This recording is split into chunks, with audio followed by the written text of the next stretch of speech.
मनुष्य का धर्म है सत्य बोलना। ये भागवत जी का प्रथम प्रश्न है। दूसरा प्रश्न है भगवान सगुण है कि निर्गुण है, साकार है कि निराकार। भगवान क्या है? साकार हैं तो निराकार कैसे, और निराकार है तो साकार कैसे? भगवान कैसे हैं? साकार हैं कि निराकार हैं? जिसका कोई आकार होता है उसे साकार कहते हैं, जिसका कोई आकार नहीं होता, जिसका कोई रूप नहीं, रंग नहीं, वो निराकार होता है। तो भगवान कैसे हैं? साकार हैं कि निराकार हैं?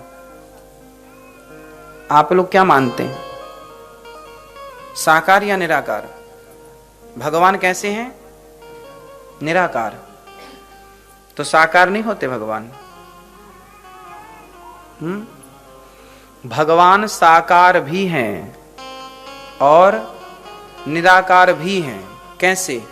जैसे पानी निराकार है, पानी का कोई आकार नहीं है।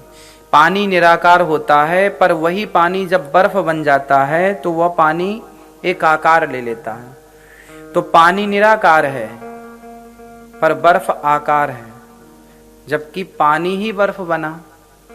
तो जैसे पानी ही निराकार है और पानी ही आकार ले लेता है बर्फ के रूप में, उसी प्रकार ईश्वर निराकार है, पर वही ईश्वर जब राम और कृष्ण बनकर आते हैं तो भक्तों के लिए वही साकार सगुण कृष्ण और राम बन करके आ जाते हैं। तो भगवान तो देखो निराकार है, वो जब चाहे निराकार हो जाए, जब चाहे साकार। भगवान स्वतंत्र है, वो अपने आप को कुछ भी बना ले। तो भगवान साकार भी हैं और भगवान निराकार भी हैं, दोनों हैं भगवान। साकार जरूरी है। सगुण, रामचरितमानस में लिखा है, सगुण उपासक परहित निरत नीति दृढ़ नयम, तेनर प्राण समान मम जिनके दुज पर प्रेम। है ना मैया जी, समझ में आ रही है बात? भगवान साकार और निराकार दोनों हैं, पर साकार जरूरी है, सगुण जरूरी है। हम किस में मन लगाएंगे? अब आप कहो कि महाराज जी भगवान तो निराकार है, तो फिर निराकार में फिर आप उपासना किसकी करेंगे? भाई निराकार मन लगाने के लिए आकार तो चाहिए, कुछ तो चाहिए। अब जब है ही नहीं कुछ तो कहां? अच्छा ये बताओ, आपकी मां को आपने देखा है? आपकी मां है?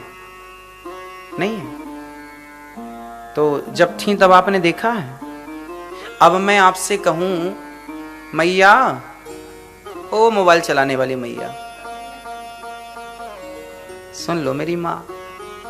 अच्छा ये बताओ, जब आपकी मां थी तो आपने अपनी मां को देखा? अब आपसे मैं कहूं कि आप अपनी मां को देखो, तो आप जैसी अपनी मां का ध्यान करेंगे ना, मां का पूरा रूप रंग आपकी आंखों के सामने आ जाएगा। आ जाएगा ना?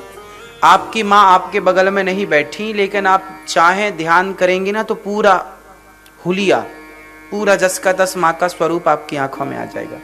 अच्छा एक बात बताओ, आप सब लोग अपनी माओ को देखे हैं तो सबकी आंखों में मां का हुलिया, मां का स्वरूप बसा हुआ है।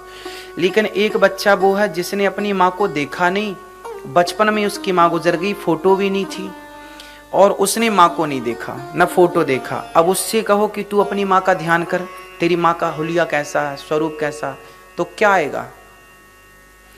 भाई मां के स्वरूप को देखने के लिए मां को देखना तो पड़ेगा ना एक बार।